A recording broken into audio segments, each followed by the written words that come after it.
Chapter 4, Thursday, August 19th, 1943. Carter slumps against the workyard wall and traces a finger over the raised, angry flesh of his forearm, where Gray had carved a crude figure 8 into his skin with a rusty nail. Once he got out, a spider tattoo would crawl across the scar instead. Only 9 more days. Not that freedom would buy him the life he wanted. The Iron Web's newest member still had much to prove beyond these cinder block walls.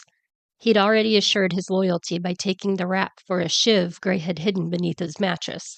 The decision had cost him 30 days in solitary confinement and any chance of earning an early release. But someday, it would be worth it. It had to be. Maureen would never know justice, but he would do what he could to make sure her killers paid for what they did. Officer Bramall, smelling like cheap whiskey and stale tobacco, bends down between Carter and a wiry new fellow called Jinx and blows a whistle inches from their ears. "All right, ladies, your 5-minute break is over. Get back to work." Carter rolls his shirt sleeve back down and pushes to his feet, leaving Bramall's taunts unanswered.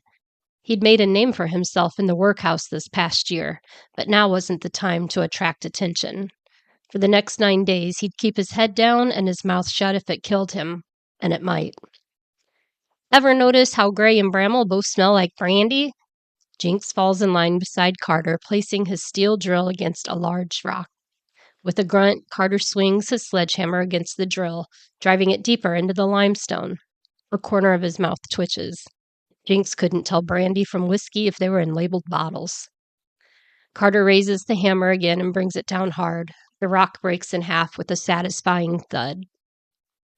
"Have you ever noticed how Gray never has to break rocks? What do you think he does inside while we're out here busting our humps?" Jinx moves his drill to a new spot on the rock. "Shh." Carter swings the hammer once more. "Keep your mouth shut." Shut it, or I'll shut it for you." Above the clanging hammers against rock, Jinx raises his nasal voice. "Did you just threaten me?" 24 heads turn. So much for keeping a low profile. A smirk tugs at Bramall's mouth as he strides toward them. "Do we have a problem here?" Carter hefts a rock from the pile, one that normally takes 2 men to move, and drops it between himself and Jinx. "No, sir. Just a misunderstanding. It gets loud out here, and Jinx misheard me." Bramall's smirk vanishes. "It better be a misunderstanding. If you're causing problems, I'll make sure you stay here another 6 months. Sweat trickles down Carter's temple as he squints into the late summer sun. "I'm touched, Bramall. You like me so much you'd find a way to keep me around longer?" The guard's fist crashes into Carter's jaw. Pain explodes across his face. The taste of blood fills his mouth.